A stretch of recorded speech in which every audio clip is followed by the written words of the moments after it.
good morning. My name is Jürgen Steinmetz, and I'm joining you from World Tourism Network in Honolulu in cooperation with eTurboNews, live stream Hawaii News Online, and you see us on social media, and you can see us live also and be part of this live audience.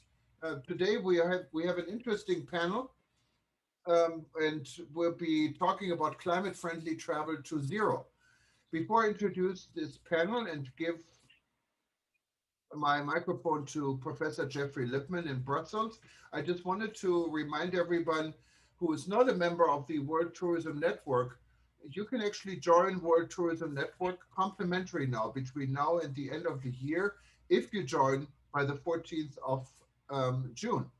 Simply go to wtn.travel, click on join, and you put in the promotional code free 2021. So this should be good incentive to be part of us. And this free offer applies to corporate membership. It doesn't apply to individual memberships because there's a free option already, and it's only $10 a month for an individual membership. We're leaving right now.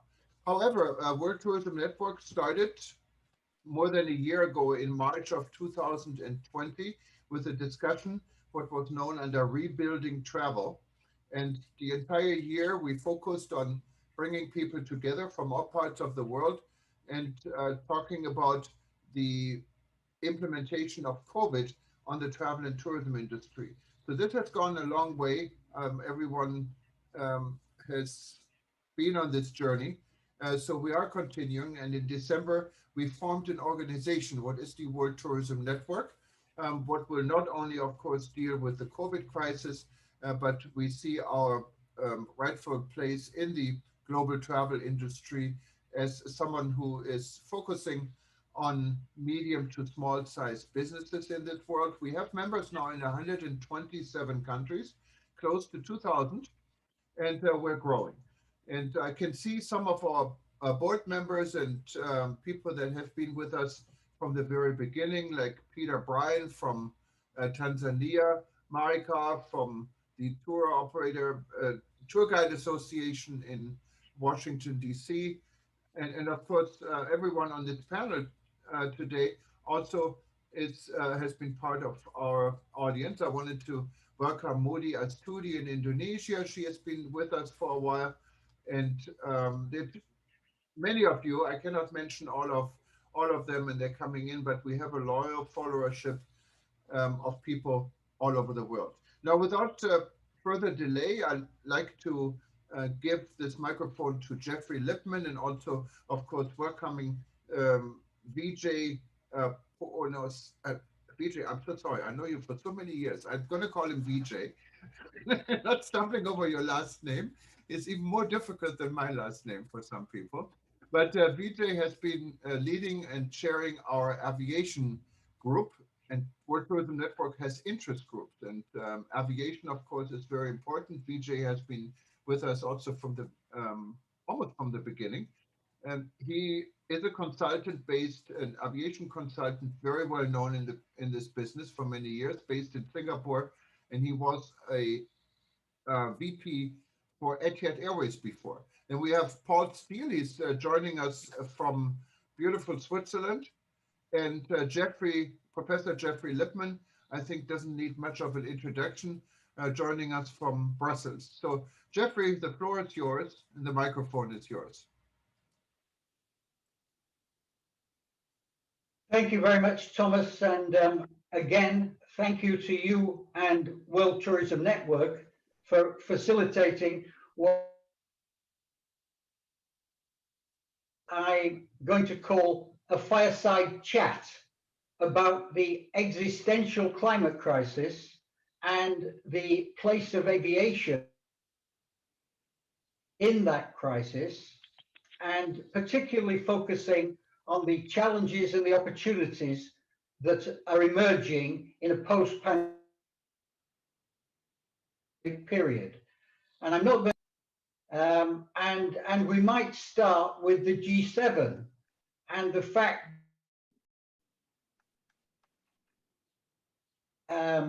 in the G7 communique, the climate crisis is identified as perhaps the greatest significant crisis facing humanity. And the reality that if we don't fix this in a very relatively short time period, then life is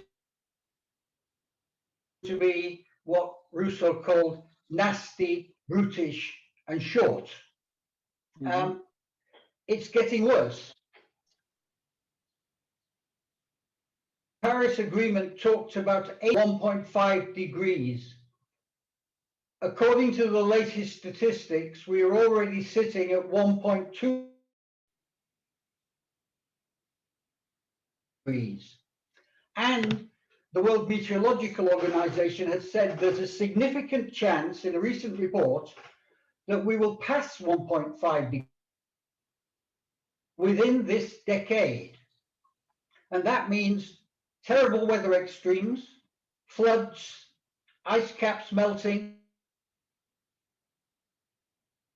forest fires, dreadful hurricanes, and of course a massive climate migration. Some people are projecting 100 million climate refugees if we get to that stage. Is a pivotal part of the global socio-economic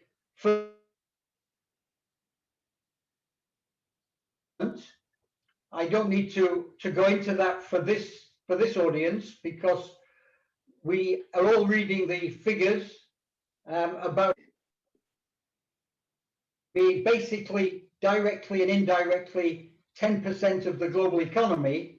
And what has been made even more clear by the pandemic is that the drivers of the economy, travel and tourism is one of the drivers. We are looking at a situation of a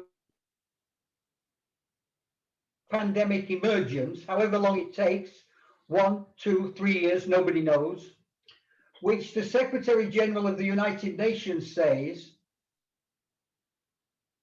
of tourism, it should be safe, it should be sustainable, and it should be climate friendly. Now, in the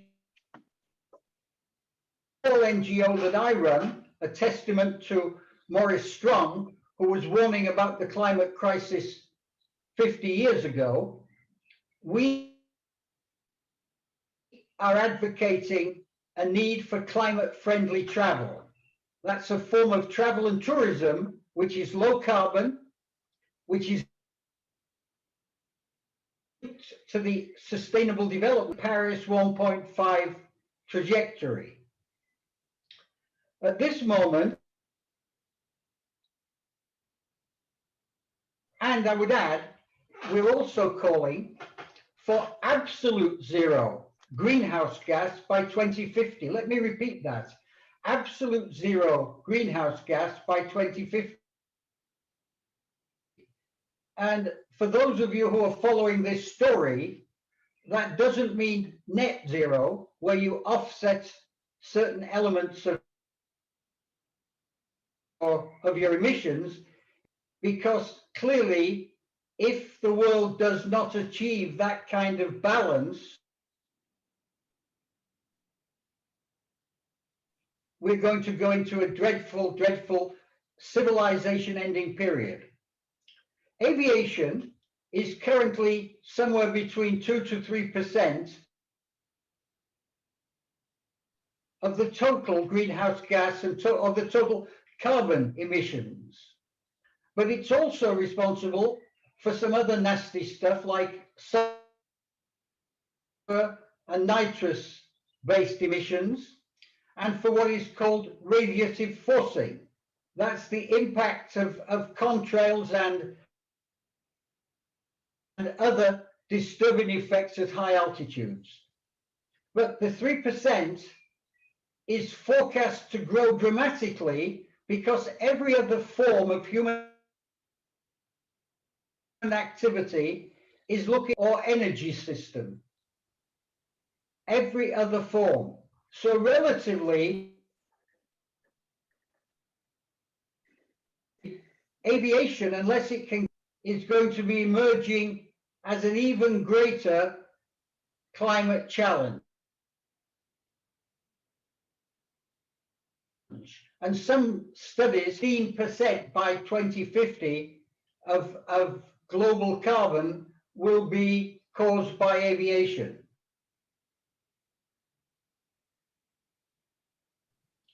The question that can this be fixed? Can this be fixed? We're going to talk about things like short-haul electric planes and fuel mandates, hydrogen propulsion, and some other big technologies. Said we have 3 world experts with us, and in this order I'm going to ask them to give us some thoughts. First, Paul Steele, the former and a long-time sustainability campaigner as the Chief Operating Officer of WWF. And Paul will be followed by Vijay Punasamy, former VP of Etihad as Senior Executive Legal Officer at Air Mauritius. I met Vijay the first time at the first ICAO World Air Transport Conference, the honor of being the president of that conference. And last but not least, Chris Lyle, former director of the Aviation Organization and an advisor to the UN World Tourism Organization,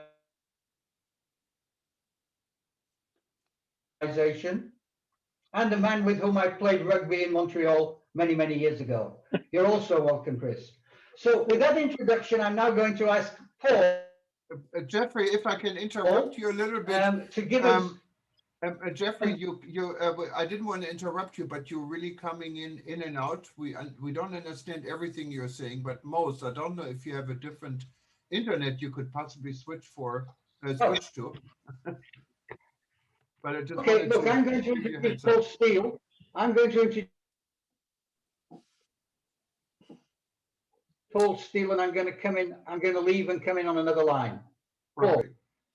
All right, Jeffrey, thank you, and hi everyone. What I could say at the moment is that this is probably one of the worst times to be involved in aviation. The industry has gone through absolutely the worst crisis in its more than 100-year history. But I would also say it's a very exciting time for aviation because it means that there's new impetus in terms of where does the industry go from here. And I think one of the things that the current crisis has also highlighted, as Jeffrey referred to, is the need to take the issue of climate change even more seriously. So Jeffrey called this session Decarbonizing Aviation and the Elephant in the Room. And he's already defined the size of the elephant being 2 to 3% of global man-made CO2 emissions. But it's not the size that's the problem. The problem is the growth, because prior to the pandemic, the industry was growing its traffic by about 5% per annum and its emissions by about 3% per annum. The problem with that is that if you extrapolate that forward, even post-pandemic, you're going to see a doubling, if not nearly tripling of emissions between now and 2050. Now, there is some good news in that the industry has been working on this for quite some time. There's been a huge focus on improving fuel efficiency. And over the last decade, the industry has actually improved its fuel efficiency on average by 2% every year. They've also set back in 2009 what were then ambitious targets of trying to stabilize emissions at the 2020 level, and then to try and reduce emissions by 50% compared to where they were in 2005. And the good news is that that work has continued and it goes on. The problem is the big question is that enough? And of course, in today's world, with today's pressures, we can say that definitely it's not. So the industry needs to make an even bigger effort in terms of trying to address its impacts on climate change. There are already, as I said, measures in place. There is a global agreement on trying to limit emissions at what is now the 2019 level, not the 2020 level. But that is not going to get us to where we need to be, either at carbon neutral, which is where I think the industry might want to go next, or if it comes to carbon zero, which is where Jeffrey was saying the world needs to be, that is a huge challenge over this period of time. What's the problem? The problem is simple. Aviation uses one type of fuel, it's called kerosene. Every ton of kerosene it burns, it creates 3.16 tons of CO2. So the name of the game historically has been trying to reduce fuel burn. But the name of the game going forward is going to be trying to replace kerosene as the fuel of choice for the aviation industry. And here there's some really good news. So on the one side, over the last 10 years, there's been a huge amount of work developed. There are now 7 different pathways to producing what is called sustainable aviation fuel, largely produced from biological sources, but I will stress right up front, not from crops, which cause issues with deforestation, water use, and land use problems, but most of these fuels are being produced from waste materials, household waste, and also industrial waste. So there are 7 pathways that have already been developed to produce fuels that can be mixed interchangeably with kerosene, at the moment up to a 50% mix, and in the near future, it will be able to be used at 100% in existing aircraft. So you don't need to change the configuration of the aircraft. So that's a really exciting opportunity. If we got that right, we could reduce aviation's CO2 impacts by between 65 and 80% right there. So what's getting in the way? Well, largely, it's a matter of cost, it's a matter of investment, and quite frankly, in my view, it's a lack of joined up thinking by many governments around the world in really understanding the opportunity that sustainable alternative fuels represents. The other key developments are looking at completely different types of fuels. So what are called synfuels, made from carbon capture, where you can actually take carbon out of the atmosphere and turn that into jet fuel. And there are other projects looking in the longer term at liquid hydrogen, for example. I'm not a fan of liquid hydrogen right now because there are enormous challenges that need to be overcome in terms of the production, the energy that needs to be put in there, the distribution, and you would have to redesign potentially the whole aviation fleet, which is a massive undertaking in itself. So for me, sustainable alternative fuels is the way to go. As I said, what is needed there is a new paradigm, a new thinking about how to make this happen. At the moment, it's individual airlines working with small fuel producers, and that is never going to deliver the scale that we are going to need in order to solve the problem. So we need something big. We need to think bigger. And Jeffrey, I'll give him credit for this, has called for what's known as an aviation moonshot, the same sort of thinking that Kennedy took into consideration in thinking about how to get a man on the moon. We need to rethink that for aviation. Aviation has its own UN body, which is the International Civil Aviation Organization. Chris will talk about that, I'm sure, in a moment. We have the next triennial assembly coming up in 2022, and that would be a golden opportunity to put more pressure. ICAO does not have a long-term emissions reduction goal, but also I think we need to put a lot more on the table in terms of getting governments united around the idea of promoting and prioritizing sustainable alternative fuels for aviation. So Jeffrey, I'll leave it right there. As I said, it's a huge challenge, but in my view, the solutions are there, but it needs a massive, massive push in order to get us over the line that we need to get to by 2050 or beyond. Paul, thank you very much for that. Before asking Vijay to comment, can I just ask you one line of questioning? Everything I buy into your view on the importance of sustainable aviation fuels.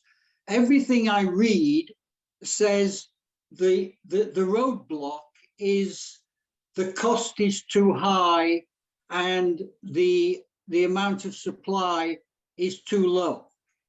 And yet we're dealing with the biggest companies on earth, the fossil fuel companies.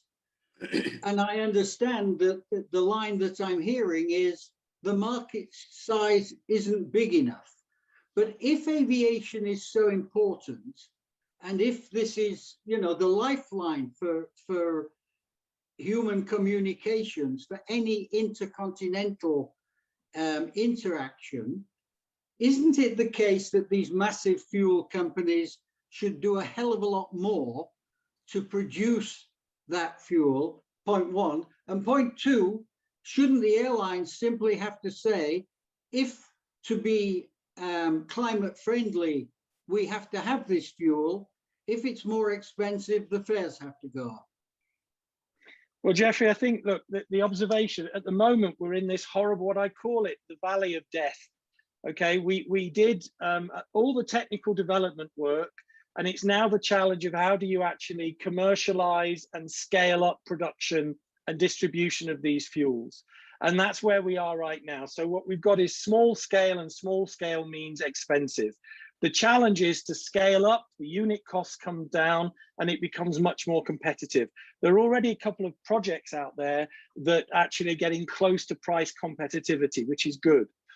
The problem, as you've highlighted, is it's not the big oil companies that are playing in this space. They're tinkering in the space, but they're not committed to this space. Where all the developments going on are new players, companies like Velocis, LanzaJet, Sky Energy. These were people that didn't exist 10 years ago, but they're the ones who pioneered all the technical work in terms of trying to get these projects off the ground.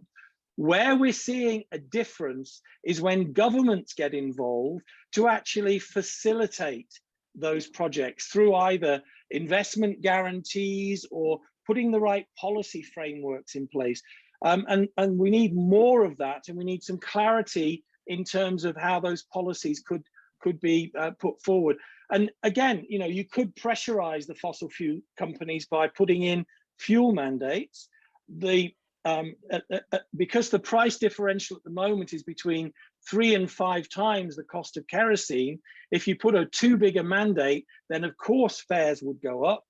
I shouldn't say this, having been in IATA for 13 years, airlines don't like the idea of fuel prices going up. But I think in moderation, it's something that could be passed on to the passenger, and the passenger would understand. But the problem at the moment is there's no government, if you like, thinking and safeguards around that it wouldn't get out of control. Paul, I was in IATA for 20 years, and I'm reminded of the expression that politics is too important to be left to the politicians. And sometimes I think that the price that airlines have to pay may be too important just to be left to the airlines.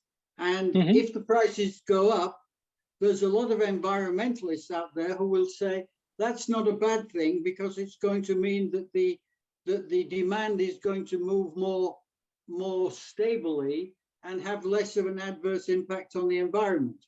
But I'll leave it there.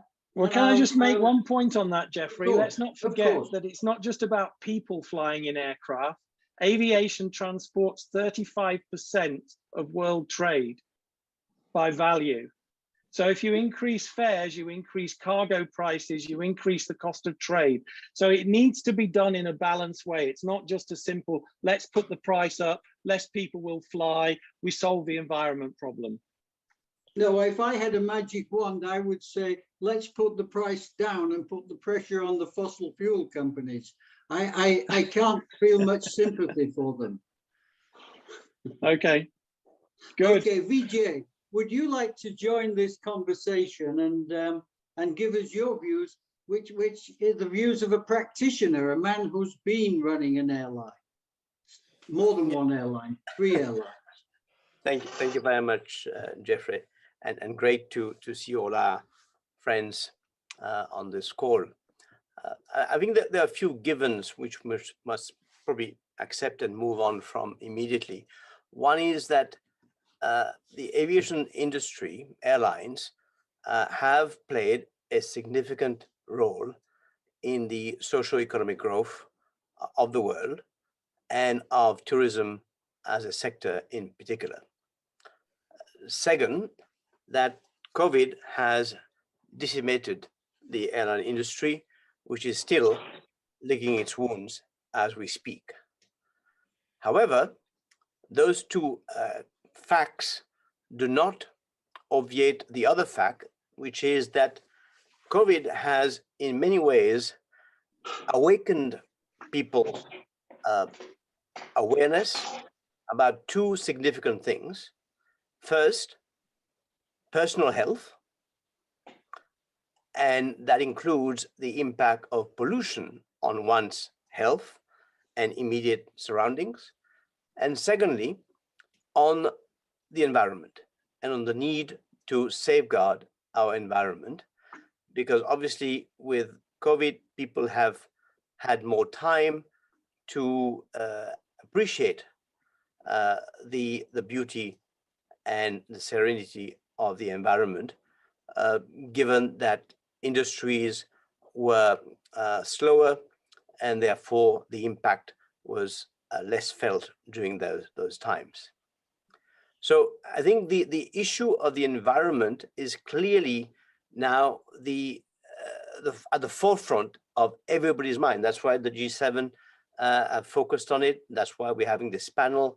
And I think the industry, the aviation industry, would do well to actually deal with that issue and be on the front foot, as opposed to being on the back foot, trying to emphasize its contribution to socioeconomic growth, which is not being denied. But I think it also needs to step up to that particular challenge today. Okay, in 2016, ICAO came up with the sought to improve the aviation fuel efficiency by 2% per year, and had this global aspirational goal of carbon neutral growth from 2020, now 2019 onwards, with more fuel efficient aircraft, technology, with development and deployment of sustainable aviation fuels, improved air traffic management, market-based measures, like its CORSIA, Carbon Offsetting and Reduction Scheme for International Aviation. Now, let's also recognize one thing, and I think if we go out of our aviation bubble, we will hear a lot of people criticizing offsetting as a means for companies to, in a way, pay lip service to the need for environmental responsibility whilst avoiding any meaningful action on net emissions reductions. I mean, Greenpeace was quoted as saying, and I'll quote it here, that this whole strategy is a flight of fancy. Carbon offsetting is simply an excuse to carry on with business as usual, while shifting the responsibility to cut emissions to someone else, somewhere else, and some other time. It's greenwash, pure and simple, and ministers should be wary of lending it any credibility, end of quote. Now, you may recall that IATA's AGM last November, the airlines reiterated the industry's commitment to carbon neutral growth from the start of 2021 with CORSIA, to cut net CO2 emissions to half by 2005, half the 2005 levels by 2050, and to explore pathways to zero net emissions by 2060-65. Now, I take the view that offering to balance good and harm, or to do less harm, or even to do much more good than harm, are clearly not as powerful and meaningful as committing to only do good. And for me, COVID-19 has led to aviation's CO2 emissions to drop by 60%, according to the Global Carbon Project. And I think that provides an incredible window of unexpected opportunity. Admittedly, during the airline industry's worst financial nightmare, for all aviation stakeholders to come together and credibly and diligently address its environmental challenges. Mm-hmm. Thank you, Jeffrey. Okay, Vijay, I'm sorry, I'm in some sort of reverie. As someone born in England, every time I hear you speak like the perfect English gentleman, and you say things in such a courteous fashion. I want to pick up just before asking Chris to comment on this, because Chris is a real expert on this. I just want to pick up that point that you made. The industry position, and Paul is one of the people who crafted it, says that by 2050, we will reduce our emissions to 1/2 of 2005 levels. That's what the industry is saying, 1/2 of 2005 levels. And almost everyone else in the world, in society, is saying that by 2050, we will have a net zero. The UN is advocating, is organizing a race to zero, which all the big companies in the world are becoming a part of. Don't you think, Vijay, that the industry position of 1/2 of 2005 levels by 2050 is the same sort of cop-out that we saw with something like the Warsaw Convention, which held back reasonable insurance rates for so many years? It's a group of self-interested airlines making a declaration which is frankly Neanderthal. Question, what do you think, Vijay? I think, it's a fair question, but I think to be fairer, we need to put this in context. When the aviation sector came up with its, let's say, environmental mitigation plan, it was the first sector in the world to do so. And from a zero commitment prior to this to delivering, let's say, 1/2 the emissions by 2050 was obviously a significant improvement. Now, in today's environment, with hindsight, you can say this plan does not go far enough. But let's be fair, at the time it was devised, it was progressive.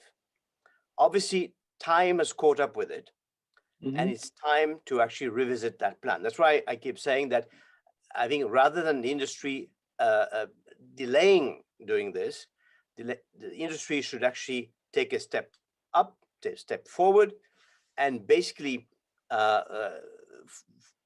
take the lead in doing the right thing. Not because that's what the right thing to do, but that's because what they believe in. We believe that the license for this industry to survive will depend on its ability to come up with a credible plan of action to actually significantly reduce and have meaningful targets for its emissions. And I think the important thing in doing this, I think, is to highlight that this cannot be done by the aviation sector, aviation airlines alone. All the stakeholders must join in there. And I think that's where the airlines can push, because the airlines are end users of fuel, of aircraft, of air traffic control systems, which we all know need to be significantly enhanced to be environmentally more credible. which means that rather than basically trying to play it safe in some ways, the airlines should take the lead and push the other stakeholders to actually step up by saying, because if you look at the basket of measures which ICAO adopted, we've been focusing so much on offsetting, on CORSIA, but the other elements to me are just as critically important. So that CORSIA should be the sort of default last kind of resort kind of thing. We should be focusing on delivering more fuel efficient aircraft technology, more sustainable aviation fuels, and climate friendly air traffic management. If we were to focus on those three things, and that means the airlines pushing for all the other stakeholders, government, air traffic control managers, aircraft manufacturers, the research body. I mean, you can see how when the world is motivated and organized, research and development can actually be fast-tracked. We've just seen it at play with COVID, which means that we need to have a target, a commitment that I think will then drive the resources. Mhm. It will drive government's focus and commitments. I think the airline would do well to actually take that lead rather than stick to a pre-COVID commitment, which as obviously is already past its sell-by date. Yeah. Yeah. The reason why in 2015 I proposed to the Arab Air Carriers presidents the idea of a moonshot, it was exactly for the reasons that you've described. The ecosystem for air transport is very disparate. Governments have a huge role. Air traffic navigation people have a huge role.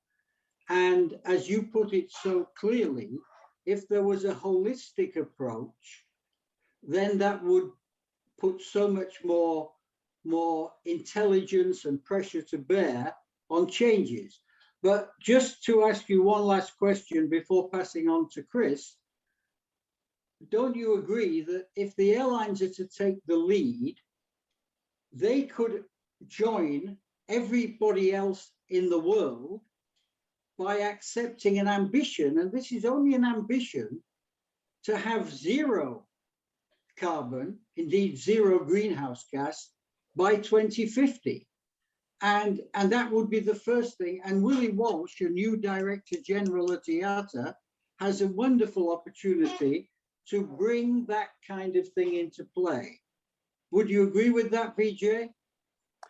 I think it's time for a bold move. And I think credibility is key, even more so in today's environment than ever before. So if the airline sector wants to be taken seriously on this subject, it really has to up its game. What it came up with 10, 15 years ago is no longer going to be seen as even an aspiration.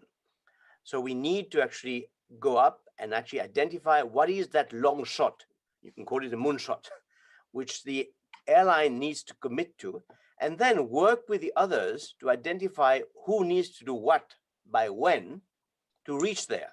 Because the airlines alone will never reach there. But the airlines can actually be the one taking the lead to actually identify that challenge, and even as a moonshot, put it there as a moonshot. This is not saying we have a pathway to it, but it needs to be identified, and then the resources need to be mobilized accordingly. That is what will drive change. I mean, that's how we got to the moon, or the Americans got to the moon. Somebody identified this aspirational goal, and then everybody started working on it. So we need that kind of leadership. We need that kind of inspiration. We need a moral leadership on that issue, not a commercial leadership. I'll take that as a yes, Vijay. That's a definite yes. Okay, Chris, the floor is yours. There's nobody better positioned in the world than Chris Lyle, because not only was he the leader of ICAO's efforts in this field in the 1970s and 80s when we were in Montreal together, but he's also one of the best analysts that there is of the aviation world. Chris, the floor is yours. I'm very grateful that you changed your plans to join us tonight.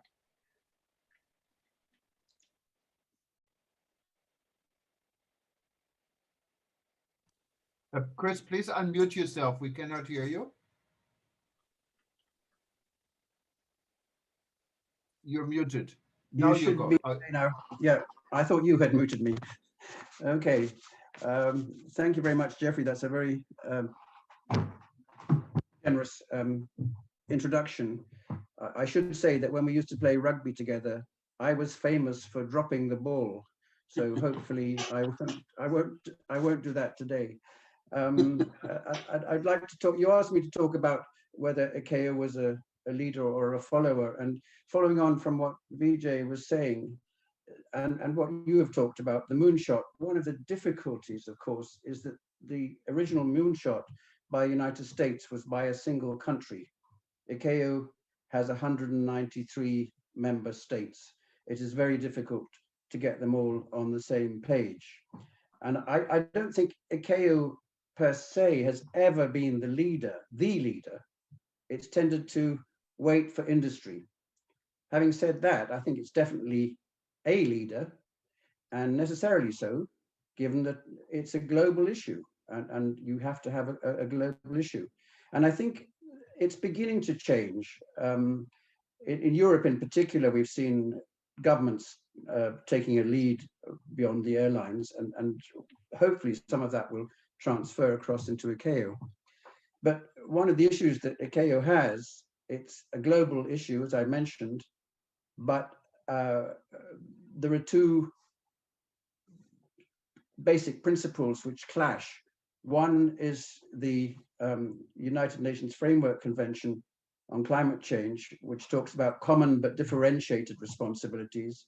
And ICAO, under the Chicago Convention, has an issue of equal application. And that context is very difficult to put together. And you have to congratulate ICAO for coming up with CORSIA, the carbon offsetting scheme, because it managed to package the two together. But as we have seen, it's based on offsets, and I would say it's not a last resort. In fact, it's the primary tool in ICAO's basket of measures at the present time. And another unfortunate problem with it is it's based on carbon neutral growth, which means that everything below 2019 issues is not covered. And yet these emissions continue to go into the atmosphere every day. I must say that ICAO continues to do great work. It's done great work, particularly on raising the profile and action by individual countries. It's developed a number of state action plans, which I think is great. And they've had a series of something called the Global Aviation Dialogues, which have really spread the word and raised the profile and got people thinking about the issue.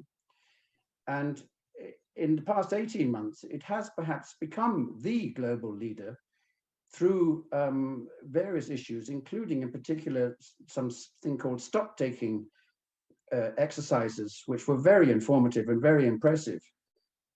The problem, though, I see, is that how on earth do you turn that into government policy, given that you've got 193 contracting states? The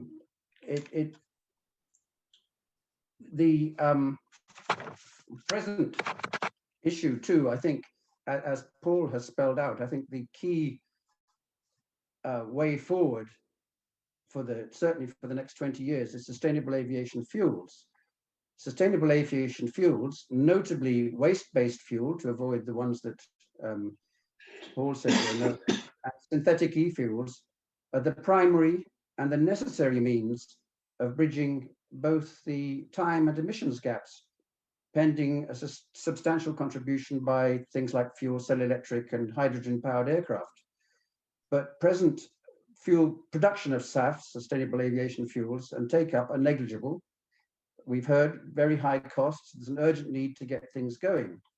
So we have to move forward, and some of the thoughts that are out there, and this is where ICAO itself runs into difficulties. One of them is we need progressive sustainable aviation fuel blending dates by governments and commitments by airlines. And on the price issue, if you increase the blending mandate slowly, then you also increase the price slowly. And that's the only way you can do it anyway, because it would take too long to get these mandates up to very high levels.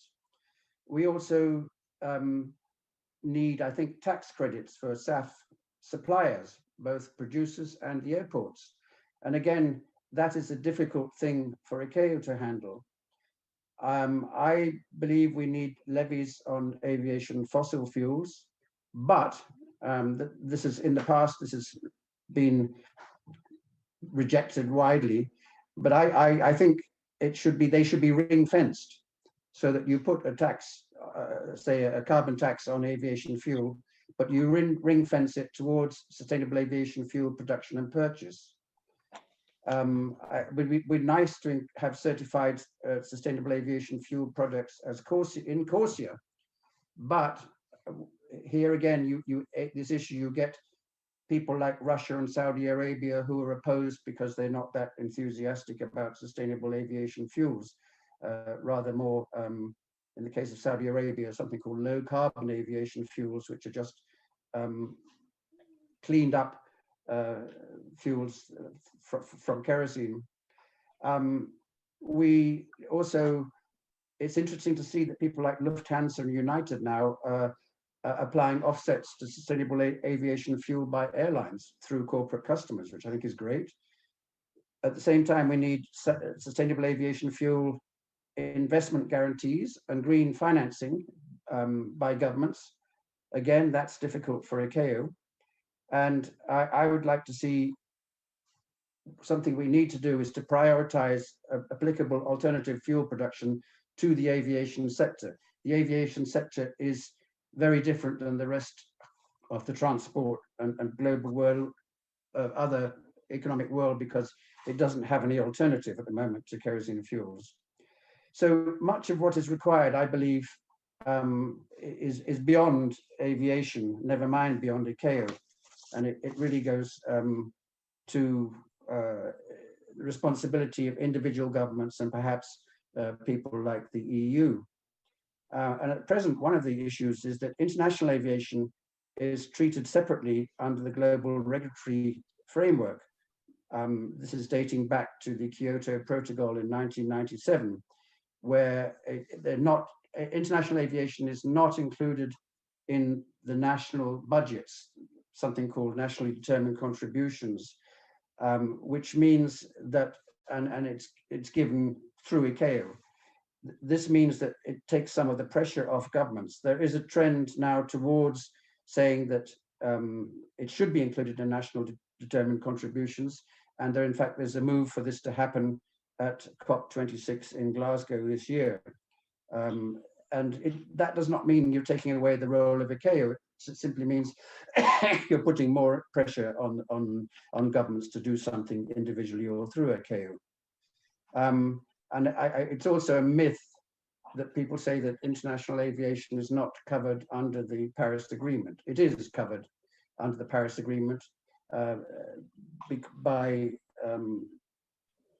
inclusion, because there's no specific mention of it. There was some mention of it, in fact, in the draft the very last night before they decided to cut the whole thing down, the agreement down in Paris, in order to get it across the floor. So this is not to say that ICAO will not continue to play a key role. It will certainly retain responsibility, will always have a key role, particularly on something called monitoring, reporting, and verification, actually assessing how much CO2 and other gases is shoved out by the aircraft, and saying how much governments are doing something about it. But perhaps a slightly changed role is required in regarding the global policy, and a different relationship between ICAO and the UN Framework Convention on Climate Change. So I'll stop there, Jeffrey. Okay, thank you. I'm reminded of a conversation that I had with the late Peter Sutherland, who you may remember was the in his final career after being an EU commissioner, was the head of the World Trade Organization.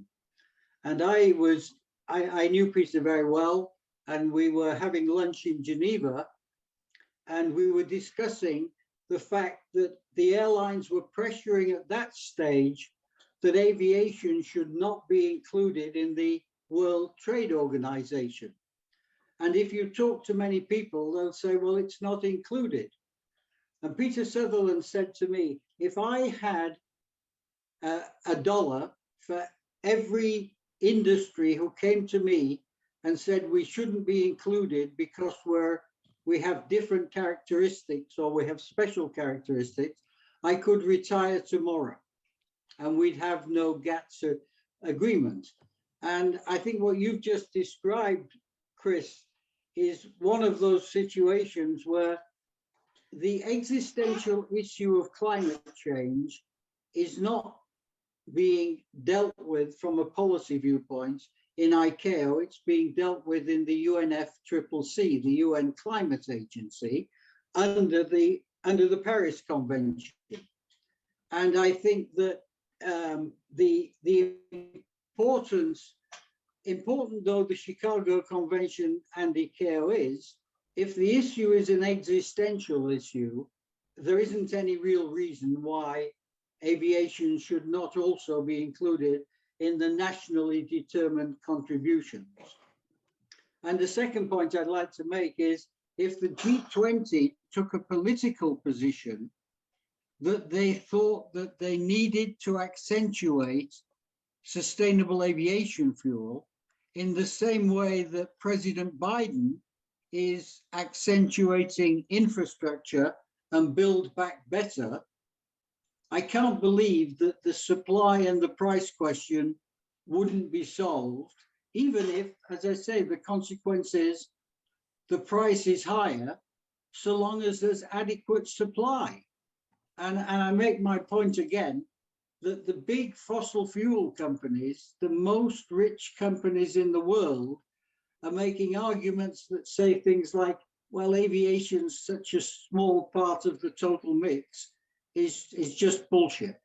Anyhow, at this stage, I'm going to open the floor for comments and thoughts and views from anybody here. Thomas has shown himself to be very adroit in these sessions at allowing and encouraging people to participate. So I'm going to ask, if you'd like to make a comment, there's some device that lets you raise your hand, and Thomas and I will keep a check on you, and the floor is yours, and we'll have 20 to 30 minutes of exchanges, and then we'll bring this to an end, because more than an hour on Zoom puts people to sleep.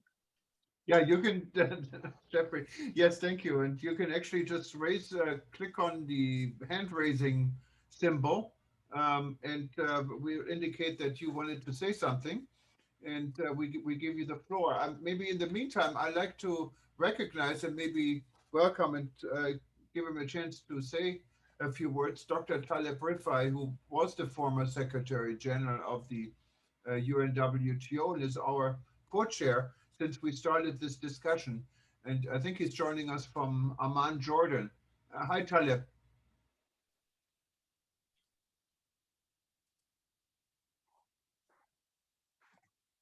Hello, how are you? Am I heard now? Yes, we can hear you. How are you? Okay, thank you so much. Thank you so much, Jürgen. You're always coming up with good, beautiful initiatives, especially with Jeffrey. I want to praise Jeffrey first for his commitment, lifetime commitment to the issue of climate change. And thank everybody here, Paul, VJ, Chris, all good friends. I want to say something now as a non-expert in aviation. I know nothing about aviation. I can't speak like Paul does about the efficiency of fuel, what fuel to use or not to use, or how to make fuel more efficient, or to use fuel or not to use fuel altogether. What I can speak about is the contribution of aviation altogether to carbon emission in the world. Jeffrey said it's 3%. Well, 3% is 3%. It's not 30% and it's not 0%. It's 3%. We need to be very serious about it. Let me be clear here. I'm for 2050 being a target for zero emission, but I don't think we should waste so much time and energy in climate change just on aviation. I think aviation companies, especially manufacturers and airlines, have done a great job so far. And I don't think it's fair to put all the blame on them. Now, Jeffrey knows very well, 70 to 75% of carbon emission comes out of cities. And people are going to be living more and more in cities. Growth of mankind is not going to stop. Nobody's going to stop it. And by the year 2030, more than 50% of the people of the world are going to be living in cities. So cities are going to have to grow. Emission will grow. Now, I think that's a more worthwhile battle to fight. I'm not saying don't fight this battle, Jeffrey, don't misunderstand me. I think it's a very important battle because aviation is very, very important. I think we should concentrate more on manufacturers rather than on airlines themselves. Manufacturers can come up with good innovative ideas about this. But let's put things into real perspective. It's 3% we're talking about, 3.5%, 4% of total carbon emission. Now, shouldn't we be concentrating more on skyscrapers? Skyscraper, for example, in a city could be a disastrous energy consumer, and it could be at the same time the best solar collector in the world, or the best vertical garden in the world. That's what I want to add here from a non-expert perspective. Thank you so much, Jürgen, for allowing me to speak. Thank you. It's always a pleasure, Taleb, to listen to you. We worked together for many years at the UN Tourism Organization, and you always had a capacity to bring a slightly alternative position onto the table and to force people to have to take account of it. And it's good to see you looking so well, and good to see you home in Jordan. Thank you. One of the points that you made, I agree with you, the carbon issue around buildings and cities is immensely significant. And, you know, the climate people's vision is we have to deal with that as well. And they have mechanisms for dealing with that. The problem, as Paul outlined on aviation, is not the 3% that it is today, but the 15 to 20% that some of the studies say it can be if we don't find a solution to our problem. Skyscrapers have a solution to their problem. And it seems to me, just trying to be totally dispassionate, we all want aviation to succeed. And I think I'd like to throw back to Paul and to Vijay, your point, where you said that the manufacturers have a big role to play here. Airbus has announced that it will have an all-hydrogen plane by 2035. That is great. Boeing has announced that it will have a 100% sustainable aviation fuel compliant fleet by 2030. So to Paul and Vijay, and Chris, if you want to comment, isn't this the sort of mid-term solution or significant solution, even though it means that the aircraft, that the airlines, Paul, will have to re-equip significantly?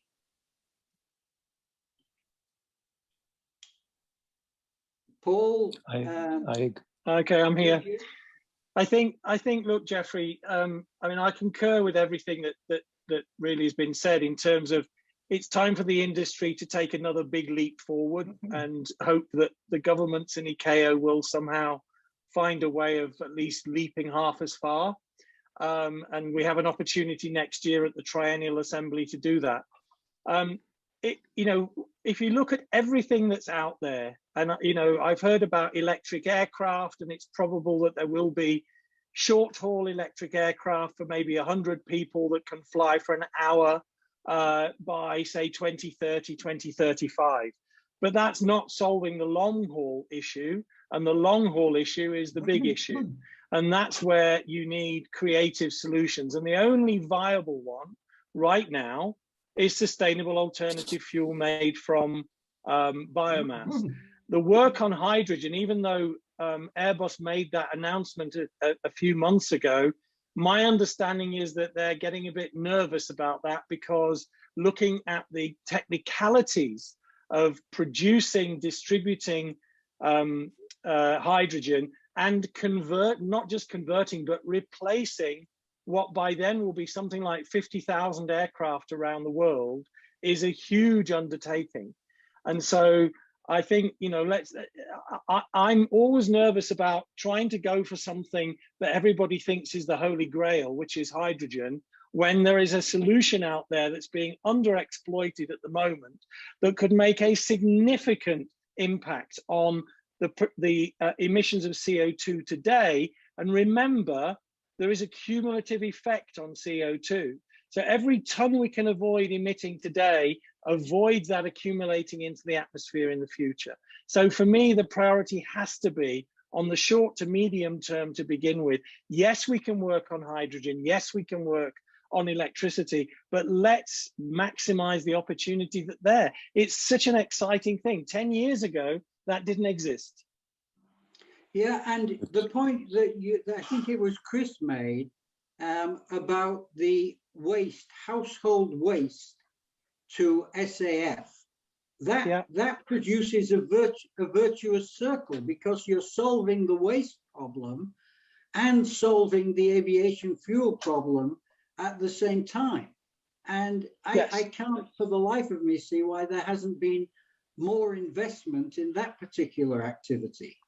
Well, that is happening, Jeffrey. And I think, you know, you're absolutely right, because I mean, I quickly looked at some numbers. I mean, in the EU alone, there was 184 million tons of household waste produced in 2018. And most of that, a big chunk of that, just went to landfill. And if it goes to landfill, it produces methane, which has an even greater impact on climate change. So by using that to convert it into jet fuel, you're avoiding the landfill issue, you're avoiding the methane issue, and you're actually reducing CO2 emissions. That's exactly what they're trying to do in Schiphol Airport. There's a company called Sky Energy doing that. And British Airways and a company called Velocys are doing that in the UK to supply London City Airport with fuel made from household waste from 5 boroughs in the east part of London. Good. Thank you very much, Paul. We have Dr. Julian Zarbin. I think you're joining us from Malta, if I'm not mistaken. Yes, Thomas. Raising his hand. How are you? Yes, Thomas, thank you very much. And congratulations to Jeffrey and yourself for this initiative, which is, you know, you have such wonderful, you know, think tanks. My only worry, Jeffrey and Thomas, are that all the think tanks and all these talks are great. You know, I mean, even the initiative, Jeffrey has a lifetime commitment to climate change and proper responsible travel. He's even gone as far as in Malta setting up courses for climate change and for travel. This is you know, to be recommended worldwide. What worries me is, where are the politicians? Where are the decision makers?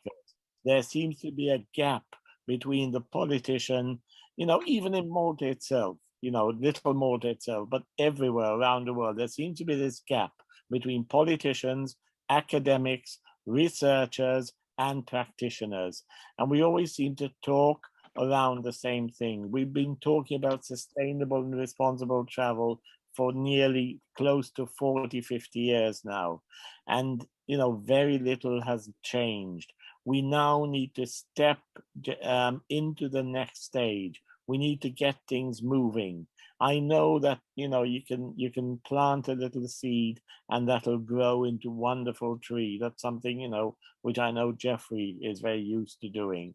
but we need to do this very urgently, because otherwise what's going to happen, we're going to go from one think tank to another, and very little is going to be put into practice. Otherwise, it's wonderful every time to listen to you and to participate in all these discussions, Thomas, but I hope that we can move into the next stage very, very soon. Thank you. And I couldn't agree. As you're talking, Julian, I'm thinking, first of all, thank you for your kind words. I'm thinking of something really practical that could be done at COP26. And Paul, I'm throwing this to Paul Steele. The dreadful air passenger duty in the United Kingdom is raising billions of dollars a year, which is going from airline passengers into the treasury. Wouldn't it be wonderful if the British government, as a host of COP26, channeled that money into investment into waste to aviation fuel? Wouldn't that be a good thing? And wouldn't that be a good thing for all of the carbon taxes that are coming up in the future? And they will come up, and they will be law, if the governments could make commitments that they would transmute that into support for sustainable aviation fuel. But Jeffrey, I mean, in an ideal world, I would 100% buy into that. Unfortunately, I've sat through too many meetings in Her Majesty's Treasury in the UK where they always trot out the same line, which is Her Majesty's Treasury does not hypothecate taxation. So basically, you give us your money and we put it in our pockets and we do with it what we want. Chris and I have talked about this as well. I mean, this would be a fantastic solution to financing and providing the capital necessary for the moonshot on sustainable alternative fuels. But I may be a little bit more jaundiced in my expectations that governments may start actually, if you like, labeling their taxation for specific purposes. But it would be a fantastic solution. But to pick up Julian's point about nothing coming out of think tanks, what if you, Paul, and you, Chris, and me, and some others wrote a paper that we put through somewhere to COP26 through one of the mechanisms that we have a link to, and also put to people like IATA? I'm sure they would get behind an intelligent repurposing of the APD and preempting governments from grabbing the funds from carbon taxes and put it into the promotion of sustainable aviation fuel with a strong emphasis on household waste. How about doing that, Paul? I think it's a good idea. There's various, let's say, initiatives in train already, both in preparation for the COP, but also I think for we've got to look forward and remember it takes a lot of preparation time to get governments familiarized with things. So I think the other opportunities I mentioned before is the run up to the ICAO Assembly in the fall of 2022. Yeah, can I take that as a qualified agreement? Right, so more than a qualified agreement. Excellent. And Jeffrey, you're leading our interest group on green, so this would be a very good opportunity also to let us know, and we can give it some publicity. And well, I think the people that we have on this panel, and throwing this out to anybody else who's listening, I don't think it would take more than a week to produce a thoughtful paper on creating a financing mechanism for sustainable aviation fuel that would make it much more feasible. And then we all have links to institutions, and I think we could put some public pressure on this. And Thomas, I know that you would be willing to take this up as a WTN initiative. And it answers Julian's point about let's do something out of one of these sessions. No, great idea. And but I think, Jeffrey, it's important to recognize that action is important, And I think your suggestion about doing a paper, I would say is critical to put it in a wider context as opposed to focusing on financing. Because for me, the financing will focus the minds of some in a positive way or in a negative way, because you always have people who are mindful about costs of travel and so on. But if you were to put it in a wider context, that, see, by the end of 2019, aviation emissions were 70% higher than they were in 2005, and they were expected to grow by 300% by 2050. So we really want the whole world, including the aviation sector, to recognize that this was a path, a perilous path. And in some ways, COVID has halted that path, which has given us a reason to pause. So we should not waste that pause by trying to get back on the same path we were before. And I think, to Julian's point, which I think is critical, that we should recognize that a holistic approach is necessary, because no one stakeholder can fix this. And no one stakeholder has all the solutions. Even when the manufacturers say that they will provide aircraft which will be possible to have 100% sustainable alternative fuels, that's not enough, because somebody needs to produce that fuel, somebody needs to buy it.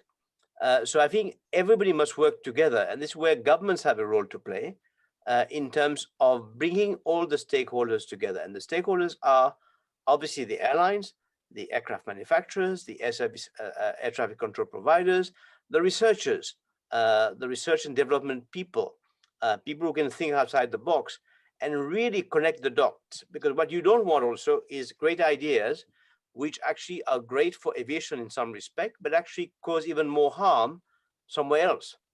So somebody needs to look at this in a bigger frame, but recognize, I think it has to start with, where do we want to end?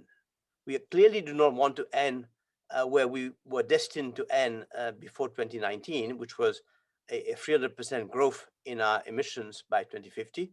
We want to have a real challenging target, which we set. We said, this is where we commit to. And now, how do we get there? And this is where your idea, Jeffrey, of actually getting people together to devise then the plan to get us there from where we are today, so that by next year we have made some improvements and we keep improving towards until we reach our target. This is where you build credibility, because you're moving positively on your journey, and you actually get people to buy into what you're trying to do. But all stakeholders must be brought to the table, and that, I think, is where ICAO can play a definite role. It cannot allow itself to be led. It has to lead this initiative. Vijay, you've just written the perfect preamble to the paper. You inspire me, Jeffrey. No, wonderful. And because Thomas records everything, like the US Justice Department, he is. We have all the information available. I'm quite taken taken by Julian's thought that it would be nice if something came out of this. I don't think it would do any harm to have the ICAO assembly as an ultimate focal point, but it would be a lot of fun to have COP26 as a way station with a real emphasis, and taking Vijay's point about we need to have a holistic approach, but a real emphasis on SAF and the intelligent use of the APD, I think could get a massive amount of support. No, a great idea, and hopefully we can follow up on this, Jeffrey. When I'm going through our chat room, I know we're now a little bit, an hour and 15 minutes into this discussion, so we have to wrap it up, but I see there's an active discussion going on, and Peter Bayern from Tanzania has been leading this discussion almost. I don't know, Peter, if you wanted to say something or add something to what you put up in writing there. Thank you, Jürgen, and good evening to everybody. Two things leap out at me. One is that in all these discussions, we never talk about the individual. We always talk about the governments. The governments have to do this. The governments have to do that. The institutions have to do this or that. But actually, Jeffrey, I'm addressing you on this. You know the statistics on how many people really care about their footprint, how many people are really buying into sustainability with their actions, where they stay, where they go. I'm a hotelier, but I've also been in domestic aviation. So I know, for example, this is the other problem I want to bring up, and that is the issue of approvals for new fuels, new engines, new aircraft. Paul and Vijay, I'm sure, understand this much better than I do, how long it takes to get approval from the aviation organizations. And that may require inter-country approvals. For example, some countries may not want aircraft arriving in Addis Ababa or Nairobi or somewhere else that have a different kind of fuel for which they have to be prepared for issues like fire, accident, and blah and blah and blah. So there's an international system. Of course, it's part of ICAO, part of IATA responsibility, but it takes forever to get these things through the hoops. So I'm wondering, look how we fast-tracked COVID vaccines. Are we thinking about fast-tracking these developments in aviation? And on top of all of this, I think again and again and again, we have to bring the story home to people that their actions also matter. In the chat room, we were talking about how some governments are looking at insisting on people traveling by train rather than taking short-haul domestic flights. I'm all for it. I think that's brilliant. But you've got to get the people on board because we're supposed to be democracies. And but to your point, Peter, on the first point, I think that the young people have a different mindset. I say this not only from looking at what Greta Thunberg did with the no-fly movement in Scandinavia, but just as Julian said, we're running a course at the moment. We've had 30 to 40 young people from around the world, and their mindset is different. They are prepared not to fly. They do have a very strong view. And if you put that in the context of Vijay's 300% increase, as you move forward over the next 10 to 20 years, I think these people will let their voices be known. And if the industry isn't seen to be responsive, then I think you'll get a lot more no-fly movements. Yeah, as somebody with a 22-year-old daughter, I'm fully with you. But unfortunately, the people who have the spending power to travel and to move around, whether it be business travel, and don't forget the business travel, and as Paul said, don't forget the cargo, they're not young. Actually, many of them are unemployed thanks to COVID, or many partially employed or have had their job chances dented. So we can't wait for them to come on stream as the main spenders on travel.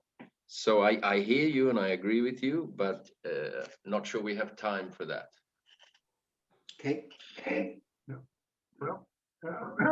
Well, we don't have anyone raising a hand right now. There is an active discussion still going on in chat, and this can continue. This also can continue on World Tourism Network.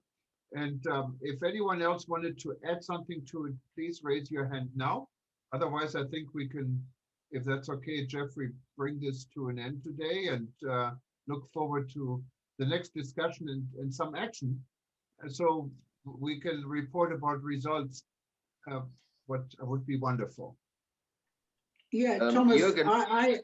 let me just say that I think it's time to bring it to an end, but I'll take a responsibility to engaging with Paul and Chris and Vijay and putting the framework of what would not be more than a 6-page paper together, which focuses particularly on the APD, and Boris Johnson making a huge, generous effort in the interest of the world community in doing nothing, which would be a problem because the money's only sitting in the treasury, so he could just repurpose it.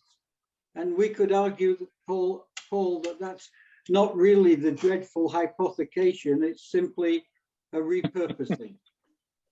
But thank you very much, Thomas, and you have the floor back. No, thank you very much, and thank you, Jeffrey, Vijay, Paul, and Chris, for being on this panel today. I think we all learned a lot, and hopefully we can take home a lot out of this, and we're looking forward to continue our conversation. Also, thank you, Peter, Taleb, and everyone else for making a contribution. Also wanted to recognize, I call her Snow White in Serbia. She's leading our educational forum. She's always with us, and thank you for this. And if you wanted to, if you wanted to listen to it or watch this again, it'll be on our YouTube channel. You can link to it from World Tourism Network, or simply go to livestream.travel. We're also going to show this probably for the next day or two live on eTurboNews. So this will be repeated, and hopefully a lot more people will watch what we have been discussing here today. Other than that, I'm looking forward to my morning coffee at 6:30 here in the morning now in Hawaii, and start a beautiful Hawaiian day. And for those that are about to go to sleep, like Vijay, I think it's a little bit past midnight or 12:30 in the morning in Singapore. Thank you, everyone in the world, for joining us. Paul and Jeffrey, I know it's evening, and you have a nice dinner. And same to you, Peter. And it's great to have all of you on board. And thank you again. For those that are listening to us and don't know anything what World Tourism Network is about, just go to WTN.travel, and hopefully you can join us. Well, I can only say aloha from my part of the world, what is Hawaii, to everywhere else. And thank you again, guys, and we'll see you soon. Bye-bye. Thank you very much. Thank you very much, Thomas. Bye. Thank you, Thomas. Bye-bye. Bye-bye, Jeffrey. Bye-bye, Jeffrey. Bye, Julian. Thank you for your contribution. Bye. Bye, Jeffrey. Bye-bye, everyone. Bye, Paul. Bye, Paul. We'll be in touch. Bye. Thank you, Jeffrey. Bye. Mario, Bye. thank you. Arrivederci. Bye-bye. Budi. Bye-bye. Tiana Kas. No, I'm sorry, I forgot my thank you in Indonesia. How do you pronounce it again, Moody? Tell me. Bye. Yeah. She's muted. She doesn't want to talk to me, but that's fine. Okay, see you guys later.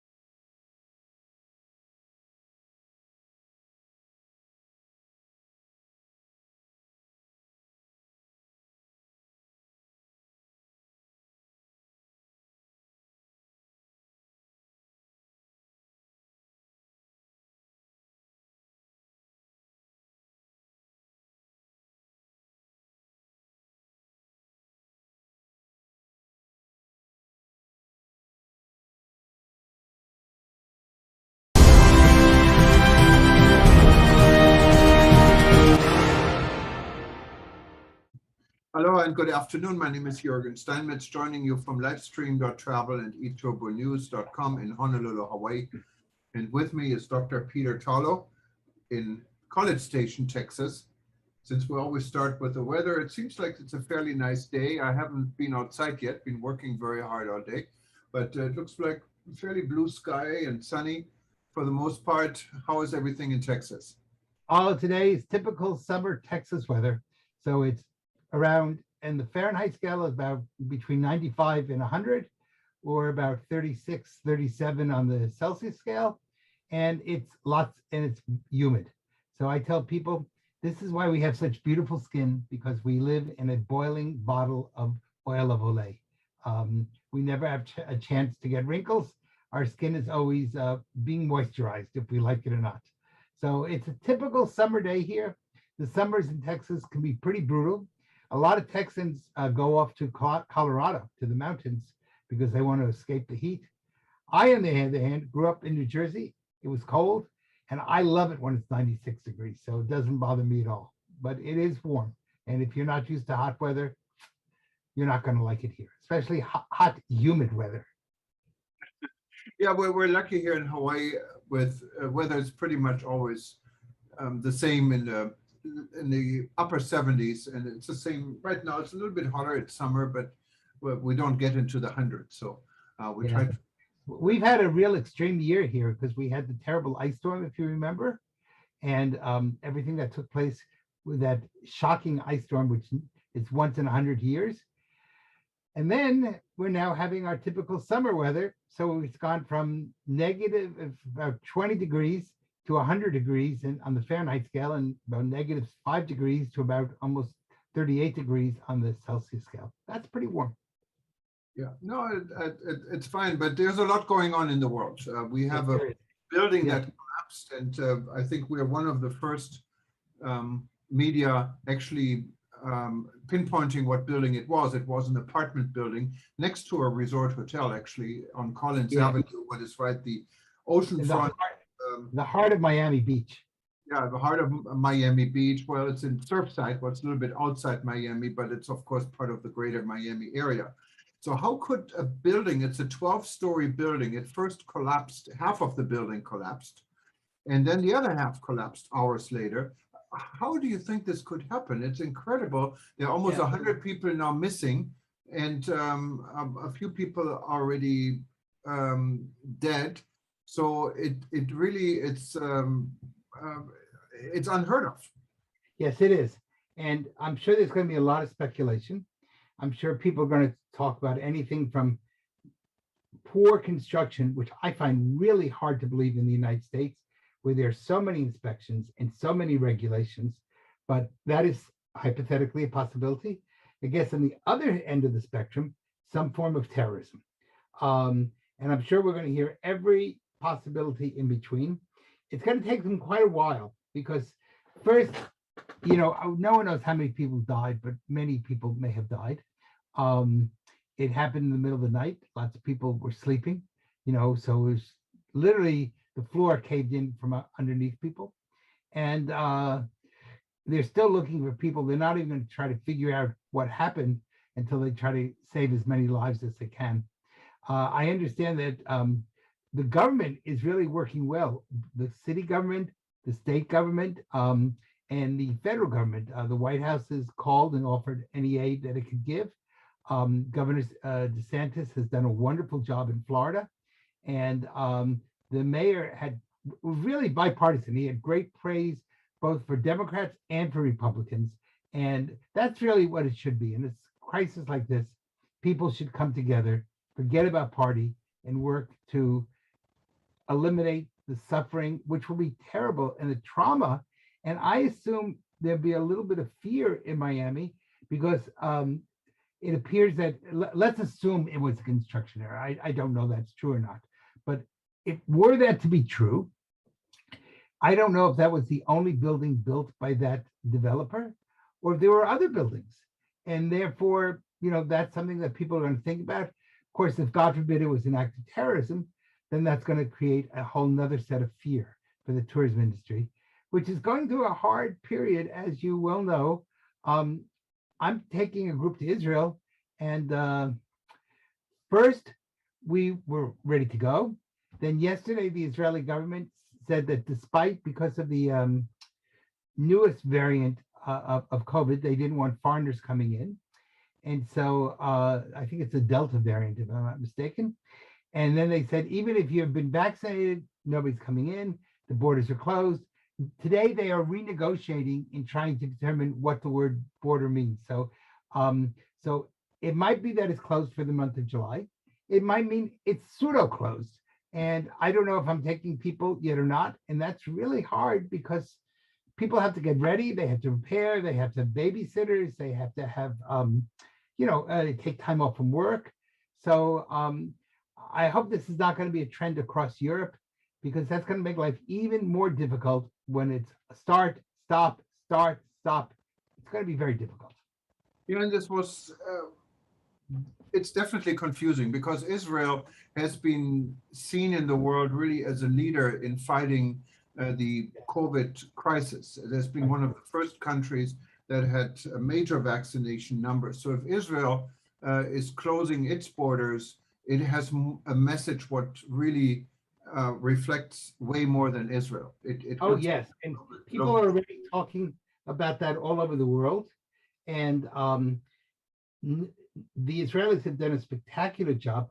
Part of do remember though, they were one of the first countries to close down when the COVID crisis began, and then they immediately started with all the vaccinations. So again, it's not like they're tens of thousands of people are sick, it's just a few hundred. They're not terribly worried about in Israel. What they're worried about is foreigners coming and infecting people. But of course, tourists are foreigners. So it's going to impact how things are seen. And it's going to be very interesting over the next